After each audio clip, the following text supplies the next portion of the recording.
안녕하세요. 오늘의 사연을 시작하겠습니다. 저는 결혼 2년 차이고 아직 아이는 없으며 30대 초반의 주부입니다. 일단 신랑은 저와 동갑이고 7년이란 긴 시간 동안 연애하며 이곳이 헬게이트라는 걸 알면서도 결혼을 했습니다. 그만큼 신랑을 사랑했고 믿었으니까요. 지금도 신랑은 너무 사랑하지만 이대로 가다간 제가 죽을 것 같아서 이혼을 요구 중입니다. 이야기를 하기 전에 부연 설명 좀 하자면 현재 우리는 어찌 보면 처가설이 비슷한 것을 하고 있습니다. 우리가 결혼할 때 신랑이 공부 중이었기 때문에 돈이 없었고 시부모님도 도와주실 여력이 되시지 않아 우리 집에서 집을 마련해 주셨어요. 물론 제 이름으로 집을 샀고 현재도 제 명의입니다. 신랑은 결혼 후 6개월 뒤 연구원으로 취업이 되었고 저는 아직도 꾸준히 한 직장에서 근무하고 있고요. 아무튼 이런 상황인데 집이 좁아요. 20평대 아파트인데 아무리 20평대라고 해도 서울 도심에 있기 때문에 값은 꽤 나갑니다. 본론을 말씀드리기 전에 강조할 것은 신랑과 저는 정말 천생연분이라 싶을 정도로 잘 맞고 얼굴 붉히는 일이 시부모를 빼면 전혀 없습니다. 신랑은 정말 제게 있어서는 최고의 신랑이죠. 그런데 이놈의 시댁 정말 좋게 볼래야 좋게 볼 수 없는 거지 같은 시댁 때문에 끊임없이 싸움이 됩니다. 말씀드렸다시피 시댁은 정말 궁핍합니다. 어머님 혼자서 식당을 하시고 아버님은 집에서 정말 탱자탱자 노십니다. 한때 잘 나가는 대기업에서 근무하신 이력 때문에 웬만한 일은 하려고 하지 않으시고요. 약 7년 전 퇴직금을 포함한 6억이나 되는 돈을 주식에 쏟아 부으셨다. 다 말 그대로 망한 케이스죠. 그런데 아버님은 아직도 미련을 못 버리시고 자꾸 주식을 하려고 하십니다. 없는 돈으로 용돈벌이 하신다고요. 뭐 제가 드린 돈도 아니고 제 일도 아니니 전 신경을 쓰지 않았습니다. 솔직히 말씀드리면 인간 같지 않아서 상종을 안 한다는 표현이 더 맞겠네요. 그렇기에 신랑 또한 아버님을 극도로 싫어합니다. 말 자체도 섞이지 않고 명절이면 조부모님 댁으로 가서 제사를 지내고 바로 우리 집으로 갑니다. 오히려 우리 부모님을 더 따르고 더 좋아하죠. 그래서인지 아버님은 신랑을 좀 어려워하십니다. 어떤 문제가 불거질 경우 제게만 연락을 하셔서 도움을 요청하세요. 그럼 저는 절대 확답을 드리지 않고 신랑과 상의해서 신랑을 통해서 답을 드린다고 말씀드리면 모든 게 해결될 줄 알았습니다. 말이 길었네요. 일단 문제의 발단은 약 1년 전 아버님의 대출 요청으로 시작되었습니다. 작년 여름에 꽤 더웠죠. 그때 양가 부모님을 모시고 가까운 해수욕장으로 휴가를 떠났다가 돌아오는 길에 양평에 들려 계곡에서 또 한 이틀 있게 되었어요. 즉흥적인 일이었고 모두들 즐거워하셨죠. 그때 우리 아빠랑 신랑 그리고 시아버지 이렇게 세 분이서 술을 좀 거하게 드시게 됐는데 우리 아빠가 실은 이 자리에 땅을 좀 사놨다. 나중에 은퇴하면 이곳에서 낚시나 하면서 살 거다. 라는 말을 하셨어요.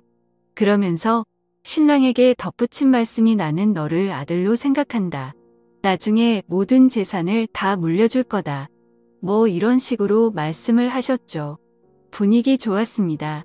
이때까진. 그리고 서울로 돌아와 각자의 생활을 하던 중 아버님께서 제게 전화를 하셨어요. 그러면서 저와 신랑이 살고 있는 집이 얼마까지 대출이 되냐고 물어보시더라고요. 그래서 제가 너무 놀라서 그건 왜 물으시냐 여쭤봤더니 자신이 지금 투자할 곳이 생겼는데 대출을 받아서 1억쯤 빌려달라고 하시더라고요. 어이가 없어서 그냥 웃었어요. 그러면서 그 집 명의가 왜 자신의 아들로 안 되어 있고 내 이름으로 되어 있냐고 그날 너희 아빠가 분명히 우리 아들이라고 하셔놓고는 실은 아닌 거냐고 말도 안 되는 이상한 말을 하시더라고요. 그래서 더 상종하기 싫어서 대놓고 아버님 이건 일단 신랑에게 말은 할 거고요. 전 대출 절대 반대입니다. 라고 딱 잘라 말했어요. 저희 시아버님 경제 개념이 없습니다. 평소에 자잘하게 용돈 달라떼 쓰시고 어느 날은 제 신랑 이름으로 홈쇼핑으로 잔뜩 뭘 주문하시고는 제게 문자로 띡하니 계좌번호를 보내시더라고요. 그래서 일부러 주문 취소도 여러 번 했고요. 어느 정도냐면 반 지하 월세로 사시는 시 부모님. 그런데 800만 원짜리 옥침대를 주문하실 정도입니다. 그렇게 생각이 없으세요? 그렇다고 저희가 시 부모님을 아예 내몰라라 하는 것도 아니에요. 제가 월급을 받으면 30만 원씩 생활비 하시라고 꼭 어머님 통장으로 붙여드리는데 그것도 시아버님 자신의 통장으로 바꿔달라고 하시는 분입니다. 1년 동안 이런 일들을 당하다 보니까 진절연돌머리가 나서 아버님 이런 짓 하실 때마다 고통받는 건 신랑이었어요. 아무튼 1억 대출 사건이 있고 나서 아버님께서 한동안 저희를 부르지도 않으셨고 제게 연락도 안 하셨어요. 솔직히 마음이 좀 불편하긴 했으나 정말 천국이 따로 없더라고요. 그러다가 친정아빠가 이번에 양평 땅에 집을 지으신다고 급전이 필요한데 현금이 돌지 않는다시며 신랑과 상의해서 약 5천만 원 정도 대출을 받아줄 수 있느냐 아빠가 갚을 테고 올해가 가기 전에 다 털 수 있다 하셨어요. 어차피 지금 사는 집이 저희 부모님께서 해주셨고 저희는 솔직히 내후년 이사 계획이 있었는데 이 집을 팔고 그 돈을 부모님께 돌려드릴 생각이었어요. 그렇기 때문에 신랑은 흔쾌히 수락했고 전 당연히 대출을 받아 저희 아버지께 보태드렸습니다. 그리고 지난 주말 양가 부모님들과 함께 계곡을 놀러 갔어요. 그런데 거기서 저희 엄마가 너희에게 대출받은 그 돈 잘하면 10월이면 정리될 것 같다 라는 말씀을 하셨죠. 솔직히 저는 신경도 안 썼어요. 숨길 이유가 없잖아요. 어차피 내 부모 돈인데. 그런데 그날 시부모님을 댁까지 모셔다 드렸는데 들어오라고 하시더라고요. 그러더니 막 역정을 내시는 겁니다. 어떻게 내가 나한테 이럴 수 있냐부터 시작해서 머리가 없다 느니 배웠다고 맨날 공평 형평 찾는 것들이 이렇게 부모가 아무것도 없다고 개무시를 한다느니 전 무슨 소린가 했어요. 알고 봤더니 자기는 대출 안 받아주고 저희 아빠는 대출을 받아줬다고 난리더라고요. 그러니까 신랑이 화를 내면서 그 집이 아버지 거냐고 내 것도 아니고 이 사람 것도 아니고 장인어른 거 다 왜 남의 것에 욕심을 내냐 막 몰아붙였어요. 그러다 언성이 높아지고 신랑이 해서는 안 될 말을 했죠. 연 끊고 살겠다. 나도 더는 염치 없어서 못 살겠다. 부끄럽다. 뭐 이런 말이야. 그랬더니 시아버지가 제게 내가 결국에는 부자의 연을 끊는구나 그러시더니 다짜고짜 제 뺨을 때리셨어요. 지금 생각해도 어이가 없네요.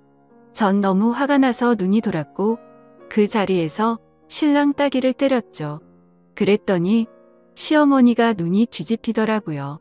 제 등을 떨면서 나가라고 잘난 네 집으로 가라고 하셔서 그 길로 차도 제가 끌고 신혼집으로 돌아왔습니다. 그리고 비번 바꾸고 신랑 짐을 마구 싸서 차 트렁크에 넣어놓고 우유 주머니에 차키 넣어놓고는 차는 위자료라고 생각해라. 나는 더는 못 살겠다. 당신이 부모와 연을 끊는데도 난 싫다. 정말 당신의 부모님들의 몰상식한 행동을 더는 참을 수가 없다라고 카톡 보내놓고 전화 꺼놓고 일요일까지 불도 안 켜고 집안에 치과하고 있었습니다. 문 두드리고 벨 누르고를 3시간에 한 번씩 하더니 아무도 없다고 느꼈는지 오후 9시가 되어서는 조용하더라고요.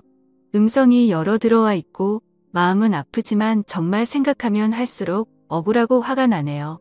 그리고 바로 등기로 이혼 신청서를 시댁으로 보냈어요. 바로 당신들 때문에 이혼하게 되었다고 얼마나 행복하시냐고 위자료 같은 건 청구하지 않을 거라고 그냥 이대로 조용히 이혼만 하게 해달라고 편지를 넣었고요. 신랑이 오늘 점심시간에 회사로 찾아왔고 제발 생각 바꿔달라고 울면서 빌었어요. 평생을 잘하면서 산다고요. 장인어른과 장모님을 부모로 생각하고 자신의 부모와는 연 끊고 살겠다고요. 하지만 핏줄을 제가 왜 끊나요? 그건 해서는 안 될 일이죠. 신랑의 얼굴을 보기 전까진 확고했지만 신랑을 보고 나니 또 마음이 흔들리네요. 얼굴이 반쪽이 되었더라고요. 아마 아무것도 먹지 못했을 거예요. 예민한 사람이라 잠도 못 잤을 테고 너무 마음이 아픕니다. 저에게 시집 식구들이 전혀 터치를 하지 않는다는 각서의 공증을 받고 신랑과 그냥 살고 싶단 생각이 듭니다. 시아버지란 작자는 정말 목소리도 듣고 싶지 않고요. 어떻게 하는 게 가장 현명한 일인지 알려주세요. 저희 부모님은 너만 시댁과 연 끊고 신랑은 대소사 때만이라도 드나들게 해라. 이혼을 하기엔 너희 둘은 좋지 않느냐라고 저를 회유하시는 중입니다. 솔직히 이혼녀의 딱지도 좀 두렵긴 하고요. 현명하게 대처하는 방법 좀 알려주세요. 오늘의 사연 들어주셔서 감사합니다. 여러분의 생각은 어떠신지 댓글 달아주세요. 재미있게 시청하셨다면 구독, 좋아요 부탁드립니다.